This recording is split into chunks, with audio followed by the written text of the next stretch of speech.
Começamos agora AEDAS no ar. Oi, gente! Como vai você?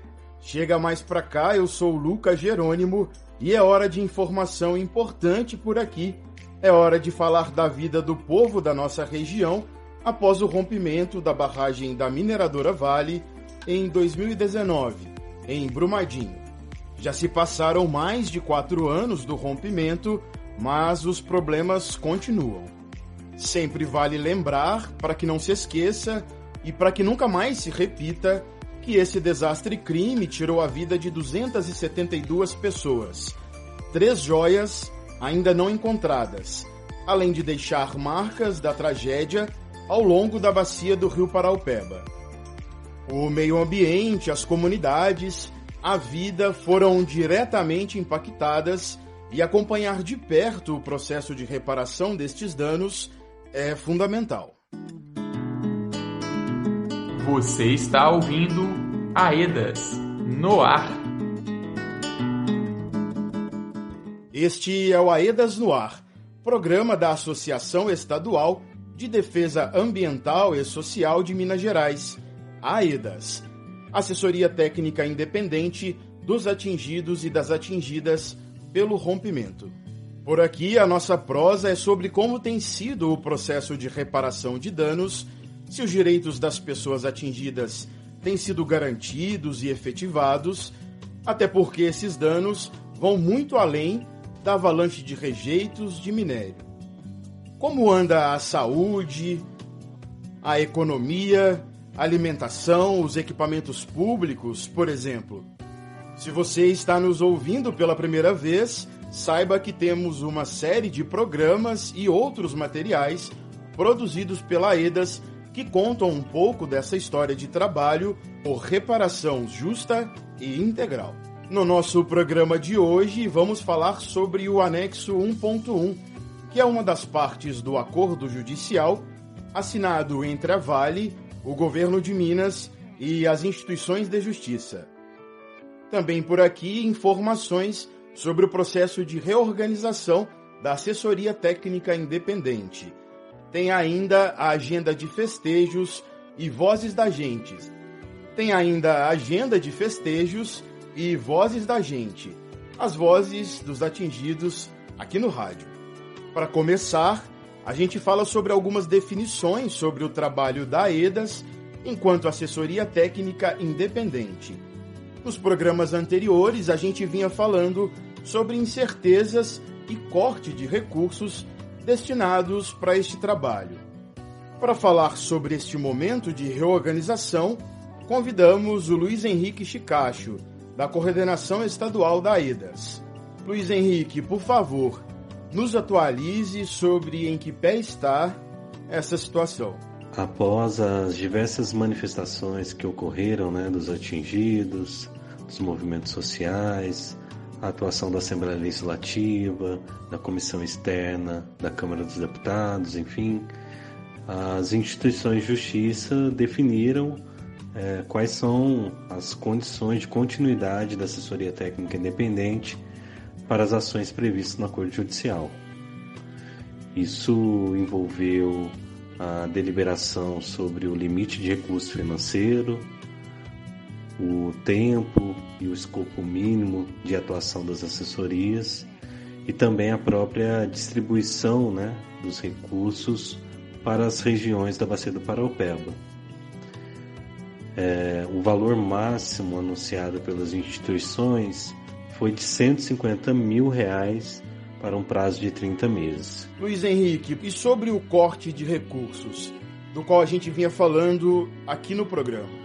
Essa condição anunciada mantém o corte anterior em torno de 50%, o que por si só restringe o direito das pessoas atingidas e a própria capacidade de atuação das assessorias técnicas.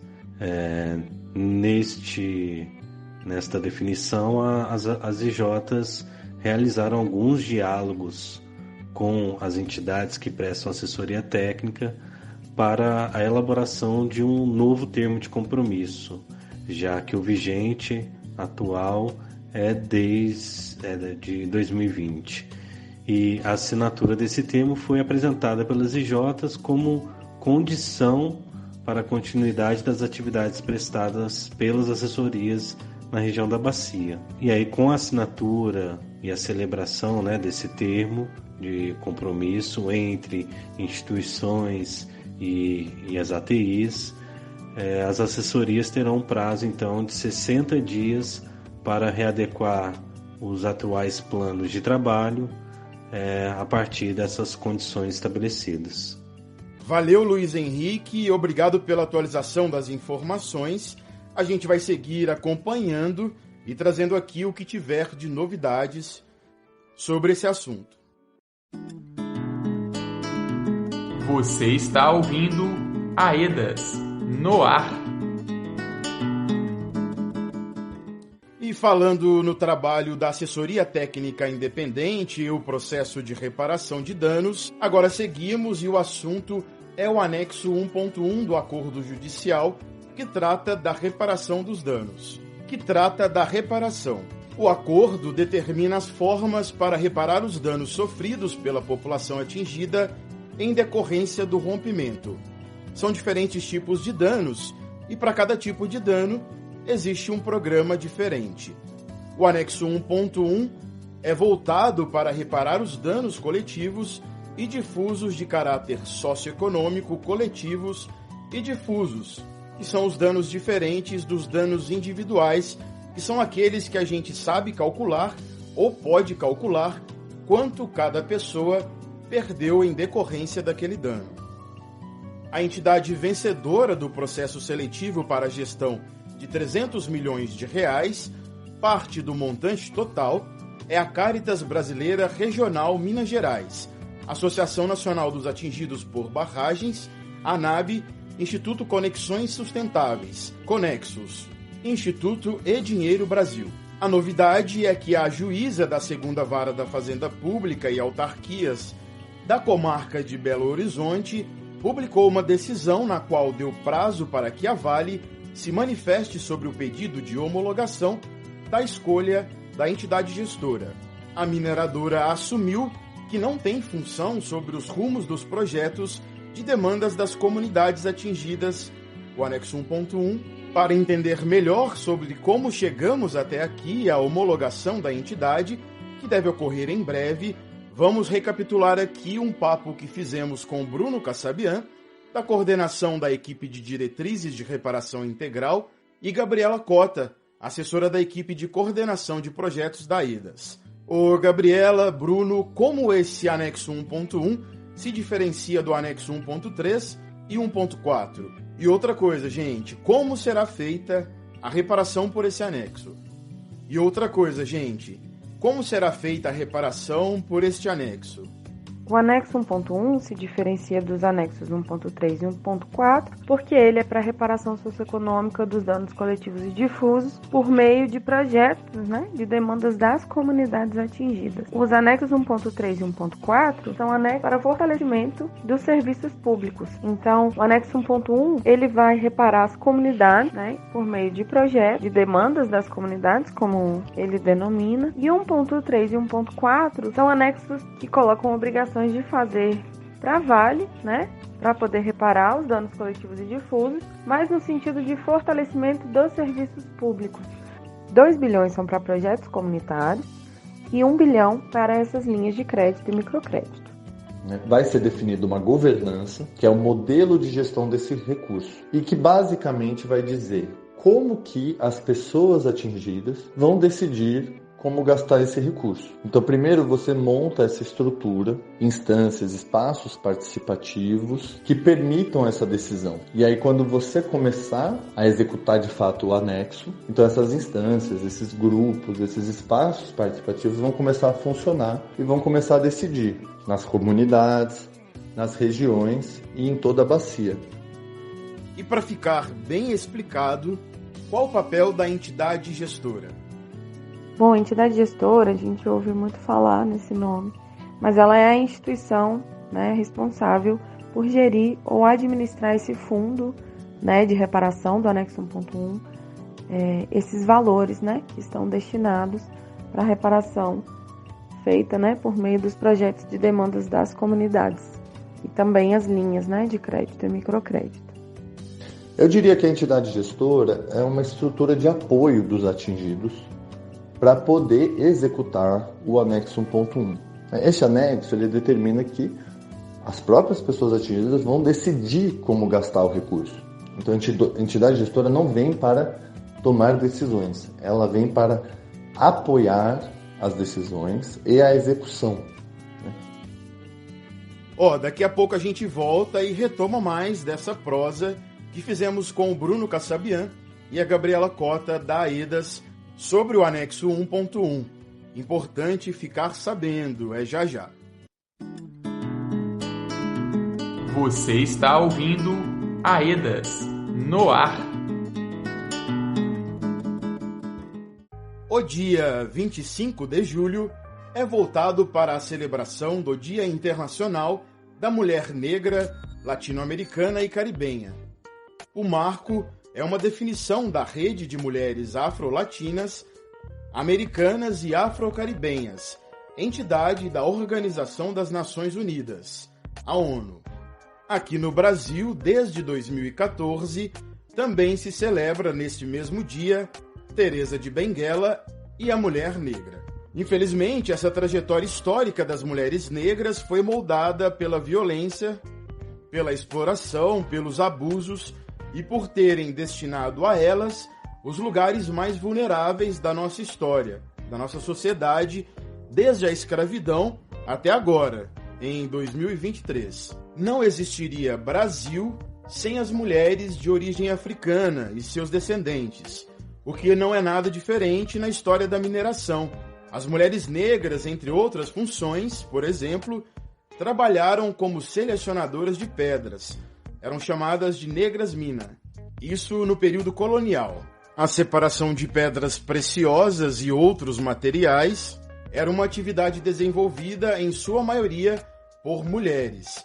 Trabalho informal e não reconhecido fazia com que se pensasse que elas não atuavam diretamente na mineração, mas apenas em atividades auxiliares. Dados mais recentes mostram que 17,8% das mulheres que trabalham na mineração não são remuneradas. Bom, e a equipe de relações étnicos-raciais da AEDAS, que atua também ao lado das mulheres negras atingidas, preparou uma série especial para este mês, para o Julho das Pretas. Vale a pena ver. O material está disponível no YouTube e nas redes pelo @AEDASMG. Vai lá ver. Olá, gente. Eu tô aqui para convidar vocês para uma série especial que estamos preparando em homenagem ao Julho das Pretas.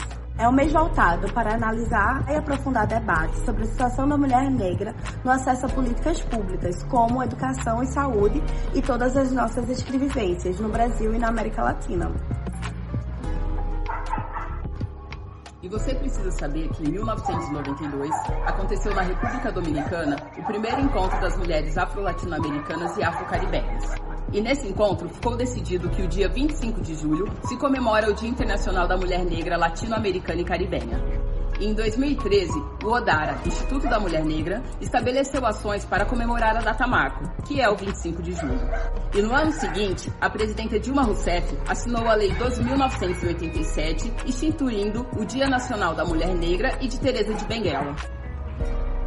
Durante a série de posts que será exibida em todas as redes sociais da AEDAS, você vai compreender a vida da mulher negra nos casos de rompimento por barragens, vai entender também por que estudar a história afro-brasileira é importante para a formação de cidadãos antirracistas. Apresentaremos também grandes trabalhos culturais apresentados por mulheres negras e muito mais. Giro de notícias. Em Brumadinho, atingidos debatem processo de reparação de danos. Atingidos e atingidas participaram no dia 26 de junho de uma audiência pública na Câmara de Brumadinho para debater a situação das comunidades do município diante do processo de reparação de danos causados pelo rompimento da barragem da Vale. Entre as principais queixas apresentadas pela população atingida esteve a urgência de ações que restabeleçam a qualidade de vida das famílias. Também participaram representantes do poder público e de entidades municipais. Fique ligado que logo mais a gente continua falando sobre o anexo 1.1, sobre estudos socioambientais, tem vozes da gente e uma agenda recheada de festejos, onde você é o convidado, a convidada. Um intervalinho rápido e voltamos já. Você está ouvindo AEDAS no ar. Voltamos. Eu sou o Lucas Jerônimo e você está ouvindo aqui na sua estação o AEDAS no ar, programa da Associação Estadual de Defesa Ambiental e Social de Minas Gerais, AEDAS, que atua como assessoria técnica independente dos atingidos e das atingidas pelo rompimento da barragem da Vale em Brumadinho. A assessoria técnica independente é direito dos atingidos e fundamental para que os danos sejam identificados e justamente reparados. No nosso site, aedasmg.org, você tem acesso a mais conteúdos deste nosso trabalho de parceria e fidelidade com as comunidades atingidas. Daqui a pouco a gente fala aqui sobre estudos socioambientais, tem as vozes do povo atingido e ainda a agenda de festejos do mês para você tomar nota. No bloco anterior, a gente falava que a juíza responsável pelo caso solicitou à Vale que se manifestasse sobre a homologação da entidade gestora de parte dos recursos do anexo 1.1. E para entender mais sobre a gestão desse anexo, estamos trazendo para você, nosso ouvinte, algumas informações de uma conversa que tivemos com o Bruno Kassabian e a Gabriela Cota. O Bruno, que é da coordenação da equipe de diretrizes de reparação integral, e a Gabriela, assessora da coordenação geral de projetos da AEDAS. Algo importantíssimo no anexo 1.1 é que ele é o único que prevê a participação das pessoas atingidas no acordo judicial, no processo de reparação. Haverá diálogo entre a entidade gestora e as pessoas atingidas? Bom, como colocado, o acordo prevê a participação das pessoas atingidas no anexo 1.1. Essa participação já vem ocorrendo, né, no diálogo com as assessorias técnicas e na formulação dos produtos, né, que já foram entregues em relação à governança do anexo 1.1. Mas a entidade gestora também vai ajudar na formulação dessa governança do anexo 1.1. Isso está previsto, né, no termo de referência lançado pelas instituições de justiça para a escolha também da entidade gestora. Já havia essa previsão ali, naquele termo de referência, e a entidade gestora também vai ajudar as pessoas atingidas na formulação e implementação do sistema de participação. Essa é uma outra função, né, dada à entidade escolhida quando as IJs fizeram, né, o edital de chamamento público e o termo de referência. Então, a entidade gestora vai ter esse prazo de 90 dias para construir essa proposta definitiva, fazer os diálogos, né, com as pessoas atingidas e contribuir na definição da governança e do sistema de participação. E agora, gente, quais são os próximos passos? Bom, os próximos passos é, primeiro, a homologação pelo juiz, como eu disse, ele tem que ratificar, ele tem que assinar embaixo a escolha desta entidade gestora em particular, né? A Caritas, a ANAB, Conexus e Instituto É Dinheiro. Feita essa homologação, o próximo passo é construir a proposta definitiva, que é o plano de trabalho da entidade gestora. Como a entidade gestora vai funcionar e como o anexo 1.1 vai funcionar nos próximos 2 anos. Isso vai ser feito com a participação dos atingidos e apoio das ATIs, no prazo de 90 dias, 3 meses. E depois desses 3 meses, o próximo passo é a execução dessa parcela do anexo 1.1, né? Esses 300 milhões. E aí tem várias etapas, né? Então é preciso discutir com os atingidos quais os danos que eles sofreram, quais são as medidas que correspondem à reparação desses danos, né? Como que os atingidos querem ver reparados esses danos. E aí os atingidos vão escolher esses projetos, vão escolher essas linhas de crédito. Depois vai ter uma etapa de monitorar, ver se está sendo bem executado, se está tudo saindo como os atingidos pensaram e assim por diante, né? Um ciclo, um fluxo que vai se formar, né? Análise de dano, escolha de projetos, implementação de projetos com monitoramento e fiscalização das pessoas atingidas. Giro de notícias. Uma das ferramentas de organização e luta por reparação integral são as comissões de atingidos e atingidas. E na última rodada de reuniões, um dos temas abordados foi justamente a homologação da entidade gestora de parte dos recursos do anexo 1.1. Esta que é uma reivindicação dos atingidos e atingidas para que os projetos sejam, de fato, tirados do papel, que sejam efetivados. E quem nos traz o informe de como foi é o atingido Frank Versiani, do São Conrado, em Brumadinho. Olá, meu nome é Frank, sou da comunidade do bairro São Conrado e venho falar sobre a reunião de comissão que aconteceu nesta quinta-feira, 13/7. O tema abordado foi anexo 1.1 e a tão sonhada homologação. Nós, atingidos, solicitamos assessoria técnica a EDAS que fizesse um ofício e enviasse para os comprometentes, pedindo com uma certa urgência a homologação, que é necessária para a construção do programa de crédito e microcrédito dentro de Brumadinho.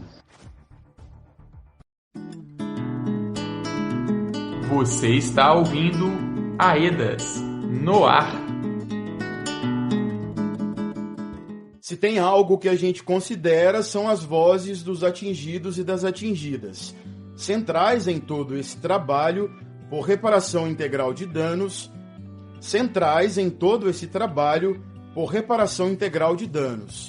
E nas nossas andanças ouvimos alguns deles sobre alguns temas presentes nessa caminhada e trazemos aqui para fazer ecoar as vozes da gente. Começamos com a dona Vilma Sueli, da comunidade Francelinos, de Juatuba. É importante que a gente não perca esse ponto de vista, não perca o nosso ponto de vista em relação ao quê? Todos nós, de uma certa forma, tivemos um atravessamento por esse acidente da Vale. Mas cada um de nós, com sua especificidade, esse acidente ele nos atingiu de uma forma específica. E é importante nesse momento de participação que a gente não perca isso de vista e que a gente consiga garantir a pluralidade das vozes, né? E que a gente sempre se preocupe por essa paridade de gênero, racial, que a gente não esqueça das pessoas portadoras de deficiência, porque embora a gente foi atingido de uma forma única, cada um desses setores, né? Eu como mulher negra, por exemplo, a mulher negra, às vezes ela sozinha está mantendo a sua família, então a gente precisa ter um olhar para essa especificidade da demanda de cada um desses setores, né? Agora escuta só o recado que vem da Valéria Carneiro, moradora do assentamento Pastorinhas, comunidade de Brumadinho, que reforça que no campo social e no campo da saúde, o acordo não ouviu devidamente a população. Eu acho que a pauta principal da saúde é criar esse lastro entre o rompimento e os danos à saúde que estão ocorrendo aqui no território. Então, quando você chega na porta de entrada, que é do Sistema Único de Saúde, que é a unidade básica de saúde, principalmente das áreas próximas ao rompimento, ali onde houve encontro, que se identifique esses sintomas que nós estamos como provenientes do rompimento e não ser detectado como virose, possível intoxicação alimentar. A gente precisa criar, sim, um laço de identificação dos danos à saúde ao rompimento. A demanda é a vigilância em saúde começar a notificar esses casos e acompanhar de perto esses danos junto às comunidades, porque senão você vai ficar tendo uma ingestão imensa de medicamentos que não vai resolver o seu dano. Por exemplo, lá próximo à minha comunidade do Tejuco tem aparecido várias dermatites em ruas com 5, 10 pessoas com o mesmo problema, sendo até tratados como sarna e mandando o pessoal tomar ivermectina. O Walter Matias, da comunidade de Satélite, em Juatuba, também reivindica sobre saúde e destaca a necessidade de um protocolo específico para a saúde dos atingidos e atingidas. 4 anos do rompimento da barragem, até agora a gente não tem uma atenção devida à saúde dos atingidos.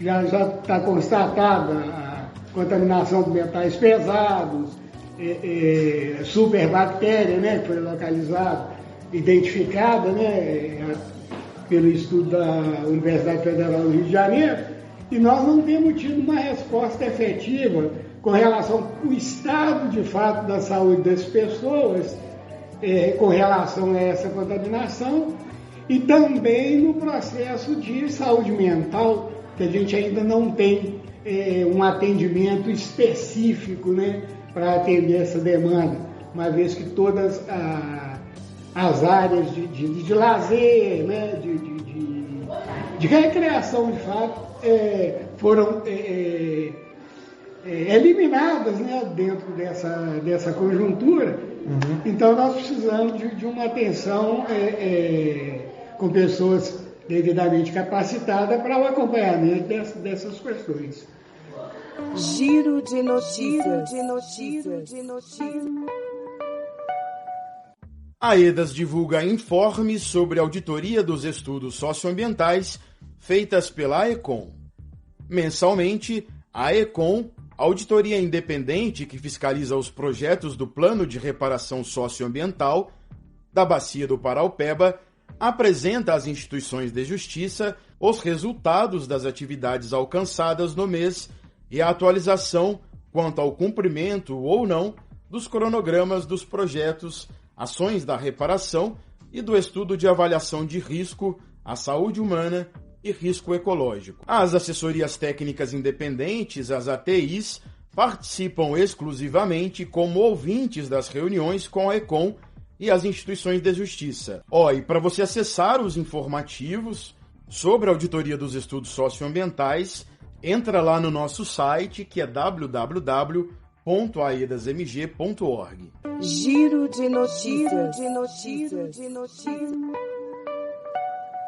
PTR e o Bolsa Família. O recebimento do Programa de Transferência de Renda, ou PTR, não irá somar com a renda familiar mensal para fins de recebimento do Bolsa Família. É o que determina a nova lei do programa, sancionada este ano pelo presidente Lula em substituição ao Auxílio Brasil. Sendo assim, o dinheiro recebido no PTR não impede que uma pessoa também possa receber o Bolsa Família, desde que cumpra os critérios da nova lei, como, por exemplo, renda igual ou inferior a R$ 218 por pessoa da família.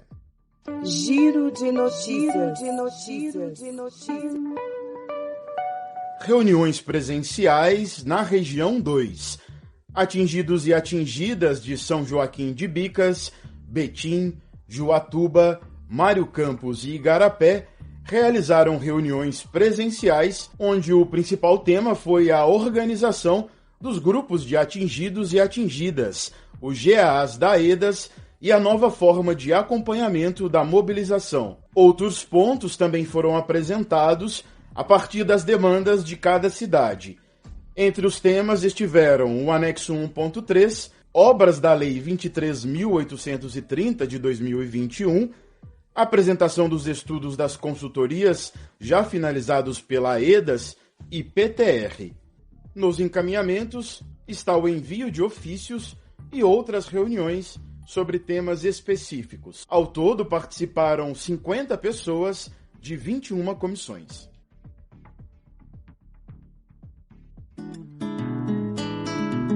Você está ouvindo AEDAS no ar.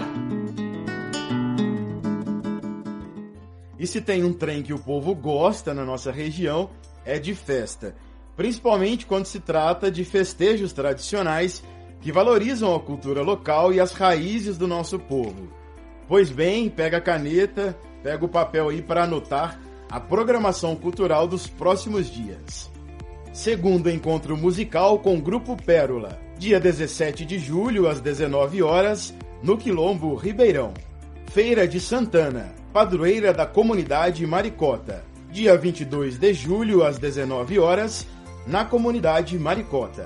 Segunda Mostra Cultural Batucabrum, dia 22 de julho, às 19 horas, no Quilombo Ribeirão, terreiro da Dona Dita. Quadrilha Arrastapé, no dia 22 de julho, no Quilombo de Sapé. Quarta Cavalgada Feminina 2023, no dia 23 de julho, às 10h30, no Aranha, Córrego de Almas. Encontro de Folia de Reis, dia 30 de julho, no Quilombo Ribeirão.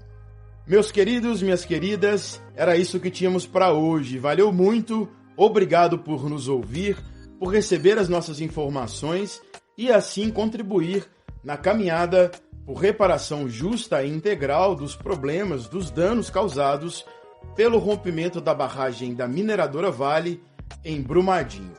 Por aqui o programa está terminando, mas continuamos sempre conectados pelas nossas redes sociais, pelo @aedasmg e no nosso site aedasmg.org. É isso, um abraço, povo, e até mais. Este programa teve produção de Lucas Jerônimo, Felipe Cunha e Valmir Macedo.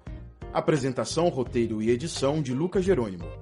E contou com o apoio da equipe de comunicação da AEDAS.